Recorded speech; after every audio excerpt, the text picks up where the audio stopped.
Hello again, and welcome to Learn English Elementary Podcast number 5. I'm Ravi from Manchester. And I'm Tess from London. We're here with Gordon, our producer. Hello, Gordon. Hello! And as usual, we've got lots of interesting things for you to listen to.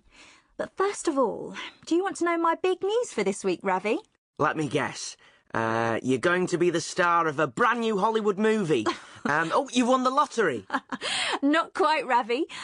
I've got a cat. Really? Well, it's just a baby cat, a kitten, but yes, I got him yesterday. Oh, he's gorgeous. It's a boy cat then? Mm-hmm. Where did you get him? Well, my friend Kate found him in the street, and Kate's already got 2 cats, so I said I'd take this one. What colour is he? Well, he's only small, but he's a brown tabby. What's a tabby again? Is that the stripy one? That's it. Tabbies are the ones with sort of dark stripes, like a tiger. Oh, he's really lovely. What are you going to call him? Do you know, I just don't know. I've got lots of ideas for names, but I can't decide. I thought maybe you could help me. What would you call a cat? That's a difficult question. To be honest, Tess, I'm more of a dog person. I've never really thought about names for cats. You don't like cats? Well, it's not that I don't like cats. I just prefer dogs, that's all. Anyway, I've got an idea. Why don't you call your cat Gordon? I don't think so. I need to think of a name soon, though, really. Anyway, let's move on. Let's start with I'd like to meet. If you're listening for the first time, I'd like to meet is the part of the show where someone tells us about the famous person, alive or dead, that they'd like to meet and why. This time round, we've got Olu with us. Hi, Olu. Hi, Tess. Where are you calling from, Olu? From West London. And what do you do? I'm still at school, in Year 12. OK. And who would you like to meet, Olu? Who are you going to talk to us about? I'd like to meet Didier Drogba. Drogba? The footballer? Chelsea? You do know I'm from Manchester, don't you, Olu? You know, Manchester United. Yeah, well, it's not just because he's Chelsea. Come on, Olu. Don't listen to him.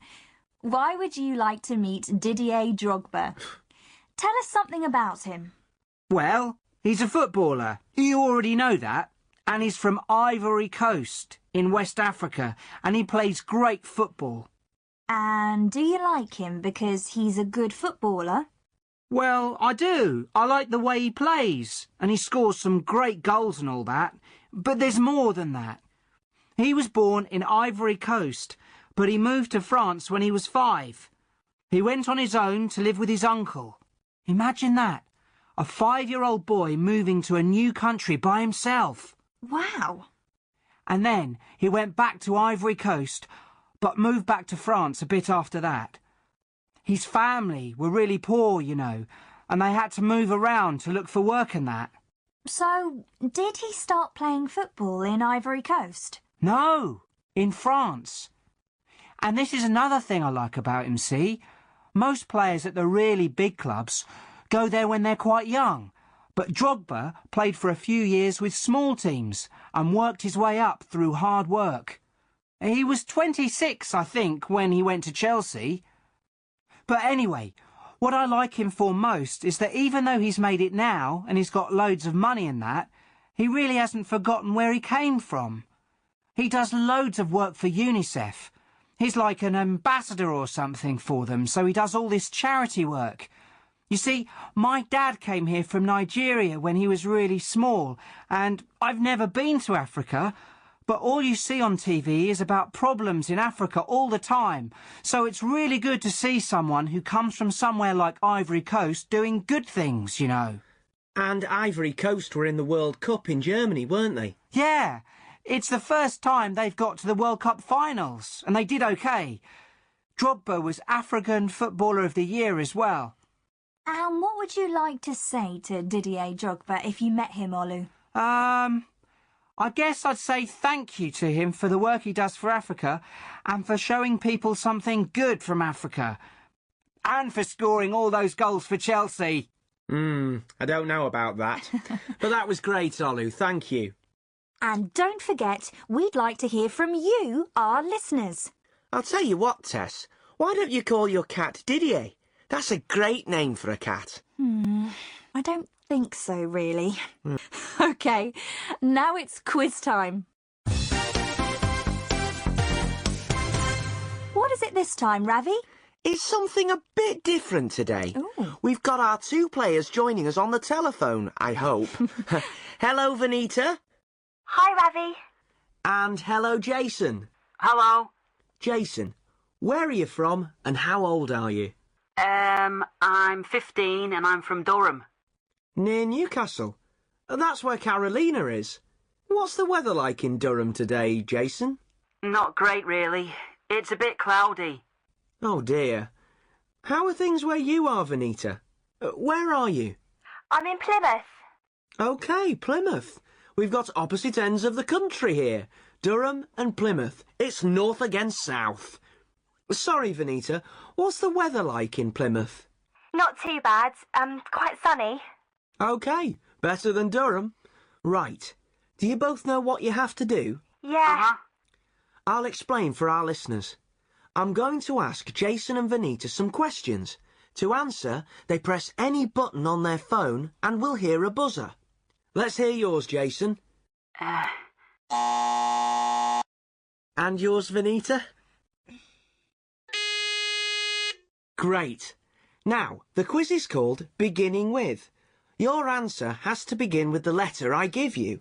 So if I say, for example, a sport beginning with F, you could say football.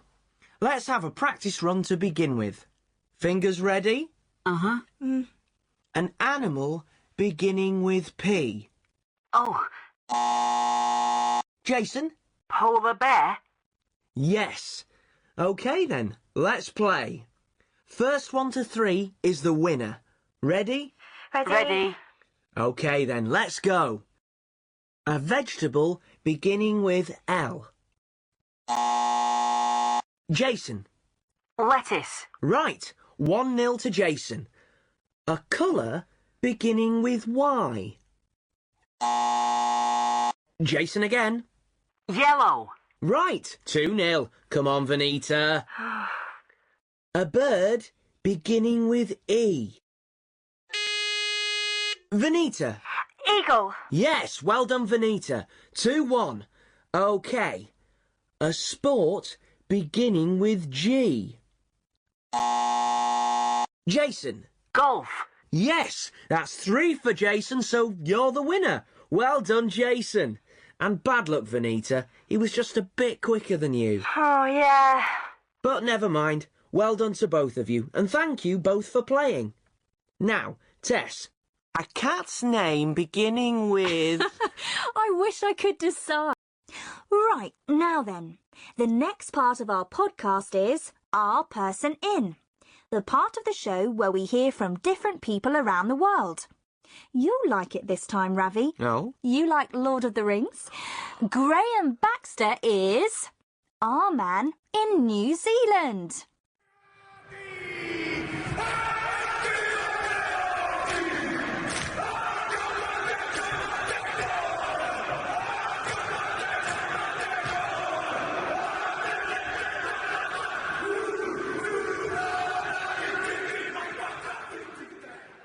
When I was a boy and I first read Lord of the Rings, I dreamt of visiting the places Tolkien, the author of the Lord of the Rings trilogy, created. Hobbiton, Middle-earth, Mount Doom. Now, finally, I have found all of these places here, in New Zealand. Peter Jackson, who directed the Lord of the Rings films, was born in Wellington, the capital city of New Zealand. When he was looking for places to make the fantastic worlds he needed for his films, he knew where to look. New Zealand has all kinds of scenery, and you can see a lot of it in the 3 films.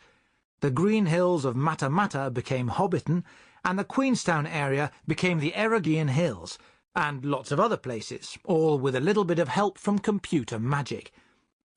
People in New Zealand are proud of their country's star role in the films, but they are also happy at what Lord of the Rings has done to bring tourists to New Zealand. After the third film in the trilogy, The Return of the King, won 11 Oscars, the number of tourists who visited New Zealand went up by 8%. More than 1 billion people have visited the Lord of the Rings website. Fantastic publicity for this small country. For me, this is my boyhood dream come true. A tour of the amazing worlds of Lord of the Rings, and all right here in New Zealand.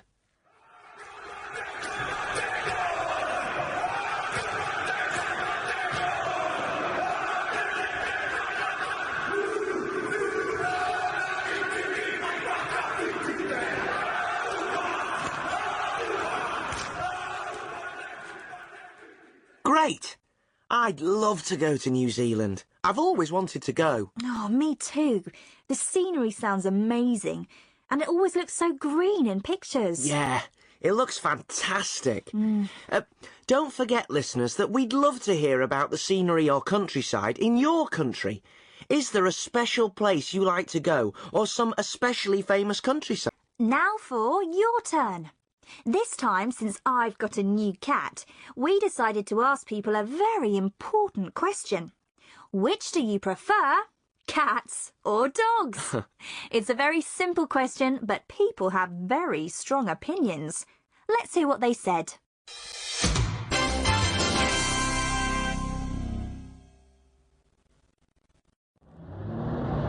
Oh, dogs, definitely. Why? Look, if you've got a dog, it really loves you. All cats care about is who feeds them. You can think a cat loves you, but if someone else gives it food, it will be gone. Well, I've got 2 cats, so I think you know what my answer will be. But, cats are just so much easier to look after. With dogs, you've got to take them for walks all the time, and all of that. And you have to clean up their poo. Ugh. Oh, that's easy. Dogs are noisy, smelly and stupid. Cats are much more intelligent. If you're sitting on your sofa, right, it's lovely when a cat comes and sits on you and purrs. Would you want a big daft dog to come and sit on you? Oh, cats are just so boring. All they do is sit around and sleep all day. They're selfish, basically. Dogs play with you and stuff. They're fun, you know. Well, to be honest, I'm not really an animal lover. I think it's cruel to keep dogs in the city. They should be in the country. I mean, cats make me sneeze, and they're a real problem if you want to go on holiday. If I had to have a pet, I'd probably have a goldfish. Interesting. What about you, Tess? Why do you prefer cats? I just do. Cats are so much more intelligent than dogs, I think. I like dogs too, but, you know, like the last person said, I think it's a bit cruel to keep a dog in a small flat like mine. OK. What about you, listeners? Cats or dogs? Which do you prefer? Right. Now it's time to meet Carolina again. Carolina is from Venezuela, and she's come to the UK to live and study and have fun.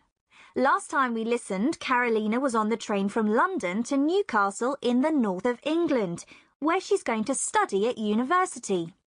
Let's see what happened when she arrived in Newcastle. Another student is showing her round the student accommodation. So that's it. And if you get lost, just ask someone. Right. Anyway, this is the kitchen. Like I said, there are 5 of you in this flat, and this is the kitchen for your flat. The other flats have all got their own kitchens. Right. I think that's everything. I'm going to get back. Okay. I'm sure you want some time to unpack your stuff. Some of the other girls in your flat are here already. You'll probably meet them here in the kitchen a bit later. Okay. Thanks, Gemma. Thanks for showing me around. No problem. I'll probably see you around. Okay, see you. I'm sure you'll have a great time in Newcastle. Thanks. Bye. What What is this colour? Then maybe you could use this one. Hello. Hi. Oh, are you in room 4? Hi, come in. Hi, yes, I'm in room 4. I'm Carolina. Hi, Carolina. I'm Charlotte. Nice to meet you. I'm in room 2. We're neighbours. Oh, right. Nice to meet you. I'm Emily. I'm in number 1. Nice to meet you. Nice to meet you. And I'm Jenny. Hi. Hi, Jenny. Do you all know each other?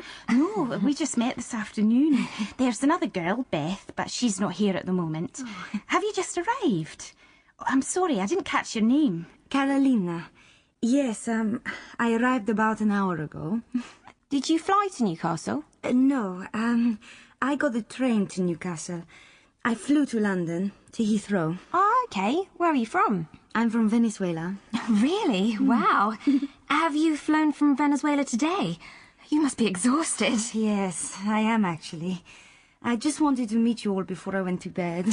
What's the time difference between here and Venezuela? It's 4 hours behind here, so it's 7 o'clock in the evening in Venezuela now. Do you want a cup of tea, Carolina? No thanks. I'm going to go to bed. Do any of you know where we have to go to register tomorrow? Oh, I do. I went there today. I can go with you if you want. Really? That would be great. Can I come too? I need to register as well. What course are you doing, Carolina? Environmental science. How about you? French and politics. I think we have to register in the same place. You do. It's all in the same building. Shall we go at about 9 tomorrow morning?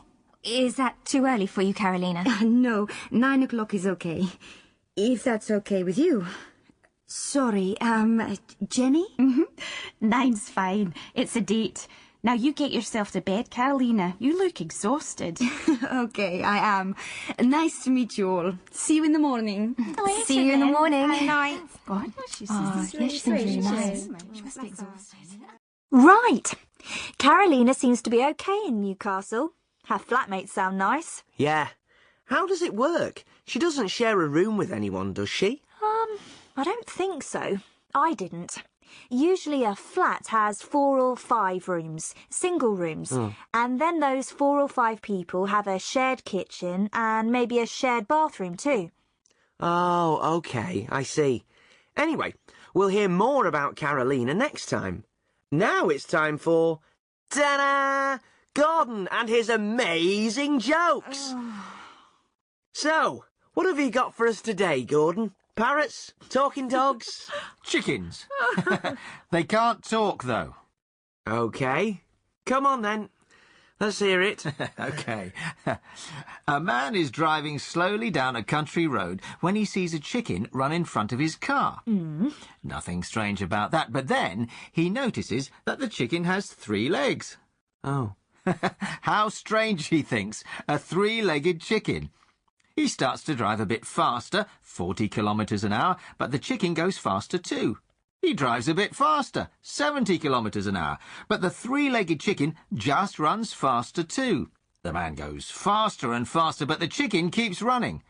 When they're both doing over 100 kilometres an hour, the chicken turns a corner into a farm. Quickly, the man stops his car. The farmyard is full of 3-legged chickens. There are 3-legged chickens everywhere. So he sees the farmer in the farmyard and he asks him, "Where do all these 3-legged chickens come from? This is amazing." "I breed them," says the farmer. "There are 3 of us, me, my wife and our son. We all like chicken legs, so I made a 3-legged chicken so we can all have a leg at dinner time." "Amazing," says the man. "How's the meat? Does it taste good?" "Well," says the farmer, "I don't know. We haven't caught one of them yet."